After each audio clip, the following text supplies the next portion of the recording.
promised you more information concerning the Sony Xperia Z Ultra, and here we go. This is a final product, still looking great and still very big, 6.4 inches, and as you can see, totally in landscape format. And I did especially some battery runtime tests. As you may remember, we have just that internal battery, you can't remove it, 3000 milliampere hours. And concerning the ratio of the screen size and the battery size, we are 29% below the average of all other modern smartphones today of the last 12 months. So I was a little bit worried about the runtime, but don't be worried. I did a test, the same test I do with all my smartphones. I put them, as you can see, on flight mode and display brightness to maximum, and then run a video over and over. And the Z Ultra is doing 332 minutes, meaning 5.5 hours roundabout. And that's extremely great because this is just the average. So 99%, 1% below average, but let's say it's average. And especially if you bring that runtime in the ratio to the display size, you're just way better than all the others, double the better. 198% is that runtime concerning the display, the display ratio. So this is a great runtime, you really can live with that. And especially there is a accessory, and that explains that magic over here, as you can see, that port or dock or whatever you call it. And especially this is a accessory you can put on or clip on your Xperia Z Ultra. And you have a stylus here on the side and can flap it over to protect your screen. And here it comes. There's an additional battery inside, again with 3000 milliampere hours, so you can double your runtime.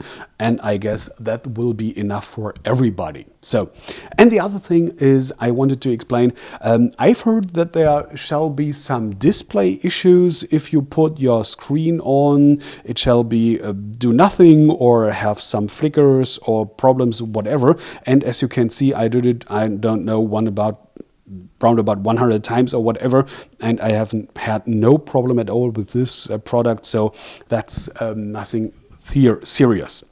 Or at least now, maybe this have been very, very early devices. The other thing I wanted to show you is, yeah, here we go, that's the memory. As you remember, 16 megabyte internal memory. You can plug in, or let me see, where do we have it? A micro SD card, that's over here. SIM card, micro SD card. So you can push up your memory, but internal memory 16, and as you can see, now I plugged on some of my media. So at the beginning, just right out of the box, there have been 8.9 gigabyte available free data memory. So that's a value you should have in mind, especially because you can't, at the moment at least, move your apps to the SD card. So you have to keep in mind 8.9 gigabyte is just for your internal storage. All right.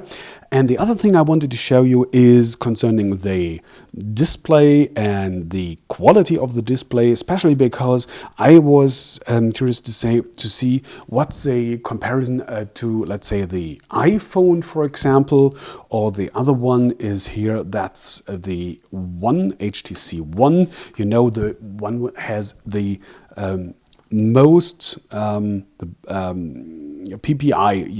the highest pixel density on the market at the moment, 472 PPI to be exact. You see the HTC One down right, and what we're looking here is a test image watched through a 7-fold magnifier. Above that we have the iPhone 5, 326 PPI, the so-called Retina display, but as you can see, the pixels are not that close, not that side by side like on the HTC One below, so you can almost count them. It's sharp display, don't get me wrong, but you see the difference here very exactly. And beside that, we have the Xperia Z Ultra, 342 ppi, a little bit closer the pixels like on the iPhone 5, but way from the Sony Xperia Z below that, 443 ppi. So here you can see what that means in reality. And I just wanted to show you that the display quality, it's not just only a big one, it's a high resolution screen and it's really great. And you have that runtime just like on a normal smartphone, the average smartphone nowadays. So I guess this is really great, and that Snapdragon 800 processor is really doing a great job.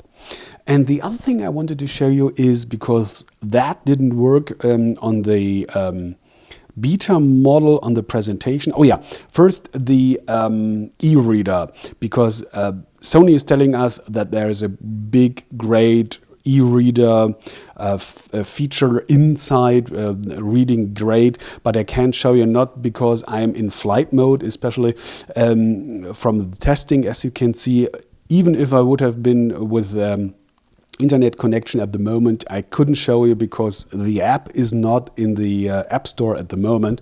So sorry for that, I still can't show you that. But what I can show you are the, as you can see, the drawing or note app. Here we go. That's wiped to clean.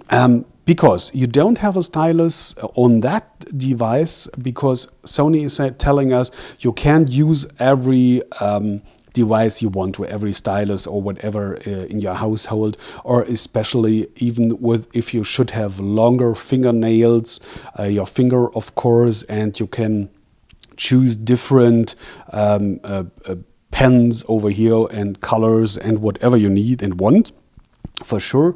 And especially you can use, let's say, things like this is working, but as someone told me, hey, don't try it with an adding, because you know it's staying on your glass front. But nevertheless, no, it's not working at all. So forget about addings and whatever styluses of that one.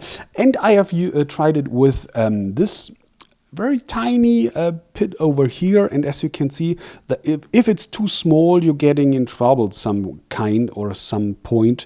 It's not really working that well, so I would not suggest to use these things. And pens and styluses like this one aren't working at all, as you can see, but you can use your normal pens or whatever you find what's having your intention, so you can draw with that. And here we go. Now that's the point I wanted to show you on the first time. That's what Sony is telling us. You can use Post-it or paper or whatever, tap it on the screen, have a note or a drawing or a whatever, I don't know, I'm not a drawer, as you can see, but you know what I mean. Then you can pull this off, give this away, and have some kind of digital copy on the device. But as you can see, unfortunately, these comes from because I tapped on the screen, I guess, yeah, as you can see, with my fingers. But if I'm not using my fingers at all and trying to have something here, it's not really working. As you can see, I tried it with different pens, with different types of paper, thin one, thick one, colored ones. It's not working. Sony is telling me it should work, but as you can see, for me, it's not working. So I will be delighted to hear from you if it's working for you, with what kind of stylus, what kind of paper. So let me know, but it's not working at all. Nevertheless, you have that feature over here for your drawings on and everything, but nevertheless. All right, here we go. That's the second info of the Sony Xperia Z Ultra. Shall come right now, right around about beginning or at least mid of September, at least here in Europe. I hope in your countries too. So that's I hope enough at the moment for the Sony Xperia Z Ultra. Thanks for watching, take care, and I hope to see you back soon. Bye.